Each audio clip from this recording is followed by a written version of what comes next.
बिहार में चुनावी सरगर्मी तेज हो चुकी है। विधानसभा का नहीं, पंचायत चुनाव का। बिहार लोकतंत्र की जननी है और लोकतंत्र की सबसे छोटी इकाई का आगाज कुछ ही दिनों में होने वाला है। आज हम भागलपुर जिले के बीरपुर प्रखंड में हैं और बीरपुर प्रखंड की जो हृदय स्थली है वो है बीरपुर जमालपुर पंचायत। बीरपुर जमालपुर पंचायत से आज हमारे साथ मुखिया प्रतिनिधि जो आपको दिखाई पड़ रहे हैं वो किसी परिचय के मोहताज नहीं है, वो भारतीय जनता पार्टी के जिला उपाध्यक्ष भी है। इनका नाम है महंत नवल किशोर दास जी। आइए उन्हीं से मुलाकात करते हैं। पहले सर आपका स्वागत है। धन्यवाद सर, यहाँ लगातार आप मुखिया का चुनाव जीतते आ रहे हैं, लगातार 3 पंचवर्षीय। क्या क्या काम किए हैं अपने क्षेत्र के लिए? हम जनता की सेवा में हमेशा तत्पर रहते हैं। ऐसा एक भी दिन नहीं रहता है कि हम जनता के बीच जनता की सेवा में खड़ा नहीं रहते हैं। जनता के हर एक सुख दुख में हम जनता के बीच खड़े रहते हैं। पंचायत में जो भी विकास संबंधी फंड आता है वो हम पंचायत के विकास में खर्च करते रहते हैं। पंचायत में अब तक हमारे इस पंचवर्षीय में लगभग 2 करोड़ 35 लाख रुपया आया, जो मैंने पूरे पंचायत में सोलर लाइट लगाने का काम किया, एलईडी लगाने का काम किया और 7 निश्चय योजना के अंतर्गत विभिन्न वार्डों में मैंने सड़क बनाने का काम किया और जल निकासी के लिए नाला बनाने का काम किया।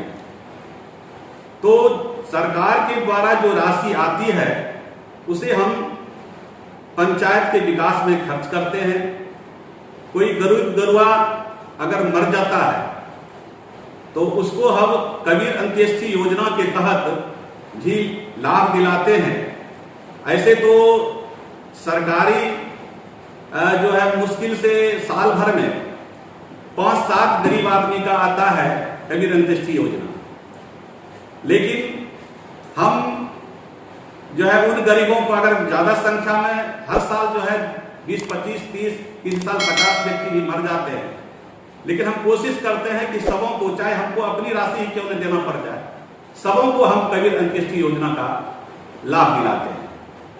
हम गरीब या अपने पंचायत के सभी नागरिकों के सेवा में 24 घंटा तत्पर रहते हैं। वो रात में भी हमको अगर सूचना देते हैं 1 बजे रात में भी, तो हम उनके बीच पहुंच जाते हैं। ये तो विकास संबंधी काम हुआ।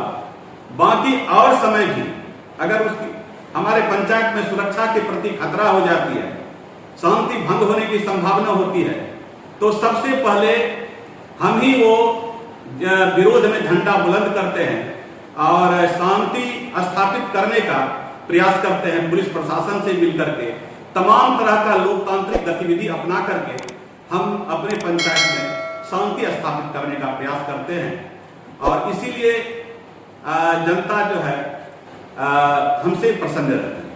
इस बार जनता की अदालत में फिर आ रहे हैं? इस बार भी हम आ रहे हैं, जनता की अदालत में आ रहे हैं। जनता हमको चाह रही है कि एक बार पुनः जो है आप मेरा प्रतिनिधित्व कीजिए। हम पुनः आ रहे हैं। आपका मैनिफेस्टो क्या है अगले पंचवर्षीय? अगले पंचवर्षीय योजना में मेरा मैनिफेस्टो है, मैंने पहले भी कहा कि हमको सरकार का जो पंचायत के विकास के तहत जो फंड आता है वो पंचायत में हम खर्च करते ही हैं। सरकार से भी, बिहार सरकार से भी सहयोग लेकर हम पंचायत के विकास का काम करते हैं। जैसे हमने CHC सेंटर बनवाने का काम किया। उस समय स्वास्थ्य मंत्री हमारे अश्विनी कुमार चौबे थे बिहार के, उनसे मिलकर के मैंने PSC को अपग्रेड करके सामुदायिक स्वास्थ्य केंद्र बनवाने का काम किया, जो अभी हमारे क्षेत्र के लाखों मरीज लाभान्वित हो रहे हैं। और एक लग रहा है कि एक सुंदर अस्पताल हमारे बिहपुर में चमक रहा है, जो पूरे बिहपुर प्रखंड वासी इससे लाभान्वित हो रहे हैं। बगल में सर्वोदय उच्च विद्यालय है। हमने मेहनत करके इसको +2 बनवाने का काम किया और भवन की कमी थी, कभी किसी विधायक किसी सांसद का फंड नहीं मिला था। एक बार सिर्फ रेणु कुमारी ने 2 कमरा दिया था, मेरे ही प्रयास से दिया गया था वो 2 कमरा। खपरेल का मेरा उच्च विद्यालय था, मैंने +2 करवाया। उसके बाद मैंने विभिन्न विधायकों से मिलकर के नवाड का बिल्डिंग बनाने का काम किया, +2 का बिल्डिंग बनाने का काम किया। और हमारे सांसद थे सैयद शाहनवाज हुसैन, मैंने उनसे भी मिलकर मॉडल स्कूल बनाने का काम। मतलब आपका जो मैनिफेस्टो शिक्षा और स्वास्थ्य रहेगा, ये ना? मेरा मैनिफेस्टो शिक्षा और स्वास्थ्य रहेगा। हम चाहेंगे कि हमारा हॉस्पिटल जो है उसका और विकास हो। जैसे हमारे यहाँ लेडीज डॉक्टर की कमी है, हमारे पूरे सिर्फ बिहपुर जमालपुर पंचायत की जनता नहीं, पूरे प्रखंड की जनता या चाह रही है, ये मांग कर रही है। ये तो प्रखंड कार्यालय है तो इसका नाम की पंचायत मेरा हेडक्वार्टर पंचायत है प्रखंड का, तो इसलिए कोई भी काम होगा तो मेरे पंचायत में जरूर होगा, लेकिन लाभान्वित पूरे प्रखंड वासी। अच्छा, एक आपने राउंड फिगर अभी बताया 2,35,00,000, मतलब आपके पिछले 5 जो कि बिहपुर प्रखंड की सबसे कम अमाउंट आपके पंचायत में आया। आखिर आप क्या गलतियां आपसे हुई या क्या कारण है जो कि आप इतना कम राशि जनता को? ऐसा है कि सरकार, हमारे पदाधिकारी समझते हैं कि ऊपर के पदाधिकारी की शायद यह मुख्यालय प्रखंड मुख्यालय पंचायत है, यहाँ किसी तरह की कमी नहीं रहती होगी, समुन्नत पंचायत होगा। लेकिन ऊपर के पदाधिकारी को यह पता नहीं है कि प्रखंड मुख्यालय पंचायत जरूर है, लेकिन हमारे पंचायत के 90% लोग गरीब हैं। यहाँ समुन्नत किसान भी नहीं है और न ही सर्विस बैंक यहाँ पर ज्यादा है। सिर्फ दिहाड़ी मजदूरी करने वाले लोगों की संख्या यहाँ ज्यादा है। बीड़ी बना करके बेचने वाले, ठेला चलाने वाले और फल बेचने वाले, ऐसे लोगों की संख्या, हमारे मजदूरी पर निर्भर रहने वाले लोगों की संख्या यहाँ ज्यादा है। और हमको लगता है कि सोचता होगा कि शायद ये तो दियरा पंचायत है नहीं, ये हरिजन पंचायत तो है नहीं, इस तरह का हमको लगता है कि अफसर के दिमाग में रहता होगा। इसलिए हमारे पंचायत में फंड कम भेजता है। कम भेजता है, इसके लिए आप क्या काम किए?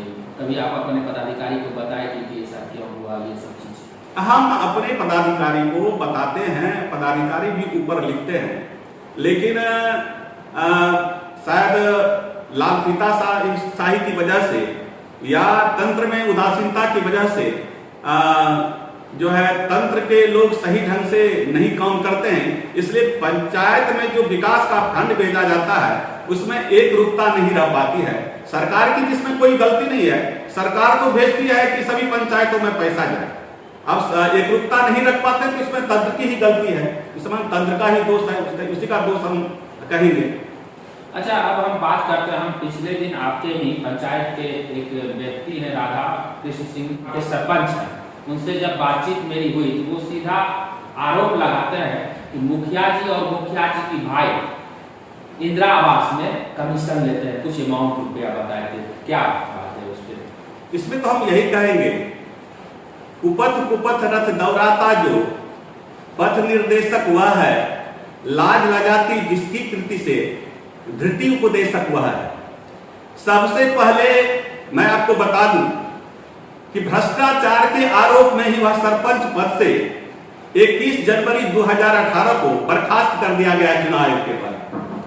वह मेरा सरपंच है भी नहीं, मेरी सरपंच है रसीदा खातून, और वो जो अपने को सरपंच कहता है, तो सबसे पहले जब भी सरपंच बना 2016 में, बाद में बर्खास्त हुआ, वो 2018 में बर्खास्त हुआ, लेकिन पूरे सरपंच का कार्यकाल उनका दोषपूर्ण रहा।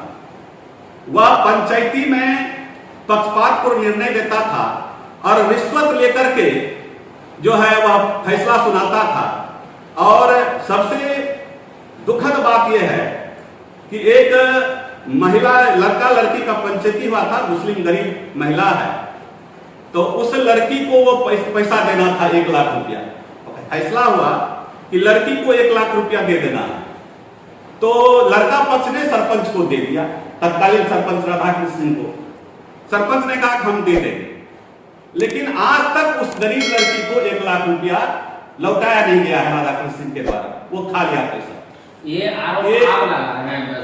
हाँ, ये आरोप मैं लगा रहा हूं, क्योंकि मेरे पंचायत की बात है और मेरे पंचायत के गरीब लड़की का, जो कि शादी के एवज में तो छोड़ा छोड़ी हो गया था, तलाक हो गया था, तो उसमें 1 लाख रुपया लड़का पक्ष वाले ने दिया था, लेकिन आज तक उस पैसा को राधाकृष्ण सिंह ने नहीं लौटाया।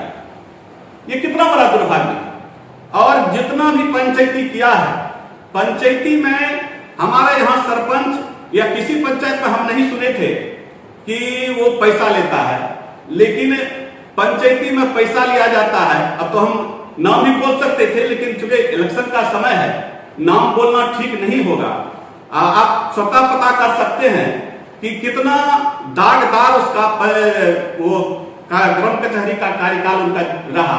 कार्यकाल तो पूरा नहीं कर पाए, लेकिन जितने दिन वो रहा सरपंच, कितना दागदार रहा वो आप स्वतः पता कर सकते हैं। उनका इतना रवैया खराब था, जज को भी अधिकार नहीं है किसी को मारने का, पीटने का, किसी को गाली देने का। वो जबरदस्ती जो है एक पक्ष के साथ मारपीट शुरू कर देता था, उसको गाली देना शुरू कर देता था। क्या ये अधिकार बिहार सरकार ने या चुनाव आयोग ने उनको दिया था? तो इस तरह से वो अपना दबंगई वो पूरे पंचायत की जनता को दिखाता था। और इस बार जो है वो मुखिया चुनाव में सुन रहे कि खड़ा हो रहे हैं, तो मुखिया चुनाव में खड़ा हो रहे हैं, तो इसलिए जो है मिथ्यारोपण करते हुए हम पर गलत सलत आरोप लगाता है अपना मुखिया बनने के लिए। अच्छी बात है, लोकतंत्र में सबको मुखिया उम्मीदवारी देने का अधिकार है, लेकिन मिथ्या आरोप लगाना नहीं चाहिए। और शीशे के घर में रहने वाले दूसरों पर पत्थर नहीं फेंका करते हैं। हमारे बारे में पूरे क्षेत्र की जनता जानती है, सिर्फ बीरपुर जमालपुर नहीं, पूरे क्षेत्र की, बीरपुर विधानसभा क्षेत्र की जनता जानती है कि हम कैसे हैं और क्यों हमको जनता बार बार चुनती है। आप धर्म से जुड़े हुए हैं, आप जिस ठाकुरबाड़ी के महंत हैं, वो बीरपुर में एक श्रद्धा का केंद्र भी बना हुआ। कैसे, क्या नजरिया है इस क्षेत्र की जनता का आपके प्रति, मतलब ठाकुरबाड़ी के? देखिए, बीरपुर ठाकुरबाड़ी जो है वह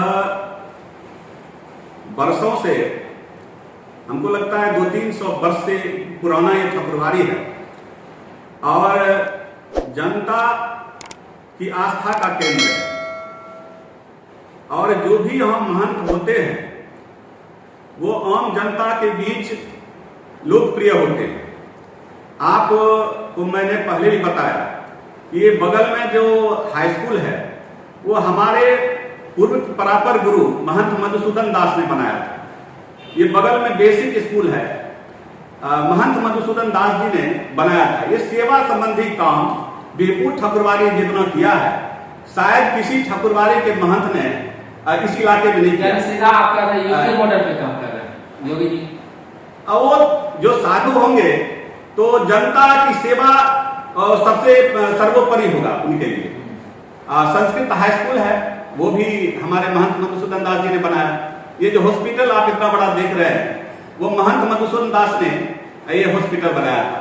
ये मवेशी अस्पताल जो जमालपुर में है, वो महंत मधुसूदन दास ने, जनता के जन सरोकार से यहाँ का जो भी महंत रहा है, जन सरोकार से वो सब दिन जुड़ा रहा है। क्या इसी का फायदा आपको पंचायत चुनाव मिल रहा है? हाँ, इस निश्चित रूप से, क्योंकि हम हमेशा जनता के बीच में रहते हैं। जो भी महंत होता है यहाँ का जनता से जुड़ा हुआ रहता है। महंत कौशल किशोर दास जी का आप नाम सुने होंगे, वो भी इस पंचायत के सब दिन मुखिया रहे और बीरपुर प्रखंड के निर्विरोध प्रमुख रहे। उस समय नारायणपुर भी बीरपुर प्रखंड में ही था, 24 पंचायत था, उसमें वो निर्विरोध प्रमुख बने थे। तो सेवा भावना यहाँ के महंत में रहती है। आपको मालूम होगा कि सोनबरसा हाई स्कूल भी महंत कौशल किशोर दास जी ने उनकी अहम भूमिका रही थी वहाँ की जनता को जगाने का और उस स्कूल को बनाने का। कैसे वो चंदा करके बांस लाते थे, लकड़ी लाते थे और जाके सरवरसा हाई स्कूल को बनाए थे, मिल्की स्कूल को बनाए थे महंत कौशल किशोर दास जी ने। ये आपको ब्लॉक के सामने टिनिया स्कूल नाम करके है, प्रखंड कॉलोनी प्राथमिक विद्यालय, वो महंत कौशल किशोर दास ने बनाने का काम किया था। तो हमारे गुरुजी ने जो ट्रैक खींच दिया है, जो लाइन खींच दिया है, उसी लाइन पर। अच्छा, आप बोल रहे हैं कि आपको ये जो विरासत मिली है जन सरोकार के लिए, आप अपने कार्यकाल में इस तरह कौन कौन सा काम किए?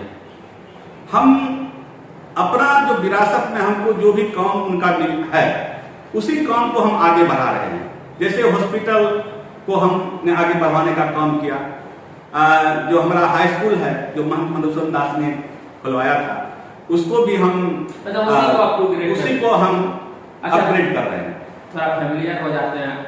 आपको राजनीति और पूजा पाठ के बाद सबसे ज्यादा पसंद किस चीज है? उसके बाद क्या करते हैं? राजनीति और देखिए मैंने राजनीति इसलिए बोले क्योंकि आप भाजपा के जिला उपाध्यक्ष भी हैं और मुखिया प्रतिनिधि भी हैं। इसके बाद क्या आपको? देखिए मेरे लिए तो पूजा पाठ तो सर्वोपरि है। भगवान से मेरा संबंध है, मेरा जन्म ही हुआ है भगवान से तादात्म्य स्थापित करने के लिए। और हम लोगों के धर्म में, सनातन धर्म में ये है, अष्टादश पुराणेषु व्यासस्य वचनं द्वयं परोपकाराय पुण्याय पापाय पीडनम। 18 पुराणों में व्यास ने 2 ही वचन कहे हैं कि दूसरों की सेवा करना जो है पुण्य है और दूसरों को कष्ट देना पाप है। तो उस धर्म पर हम चल रहे हैं। धर्म कोई अलग नहीं होता है, हिंदू और मुसलमान अलग धर्म नहीं होता है। धारिते इति धर्म, जो धारण किया जाए वही धर्म है। तो हम अपने धर्म पर चल रहे हैं। हमारा काम है सेवा करना, वो सेवा हम कर रहे हैं और इसीलिए बीरपुर जमालपुर की जनता हमको चाहती है। लास्ट में हमारे माध्यम से जनता से क्या अपील करना चाहते हैं? हम जनता से यही अपील करना चाहते हैं कि किसी तरह के भ्रांति में हमारी जनता नहीं रहे। तरह तरह का तथाकथित समाज सेवी लोग आएंगे, इलेक्शन का माहौल है, आपको भरमाने का प्रयास करेंगे, वो सौजबाग आपको दिखाएंगे। उनके दिखाए हुए सौजबाग में आपको फंसना नहीं है। बीरपुर जमालपुर की शांति, समृद्धि और सुरक्षा के लिए एक बार पुनः हमको मौका दीजिए ताकि आप लोगों की हम सेवा पुनः मजबूती के साथ कर सकें। हमसे जुड़ने के लिए शुक्रिया और अगली भविष्य की शुभकामनाएं। धन्यवाद। यदि आपको ये वीडियो अच्छी लगे तो इनकलाब इंडिया को सब्सक्राइब कीजिएगा यूट्यूब पे, फेसबुक पे इनकलाब इंडिया को लाइक कीजिएगा। यदि आप भी जनहित मुद्दों के का जवाब देना चाहते हैं तो फ्लैश पे मेरा नंबर है 9547748796, उस पर कॉन्टैक्ट कीजिएगा तो हमारी टीम आपसे जुड़ेगी। धन्यवाद।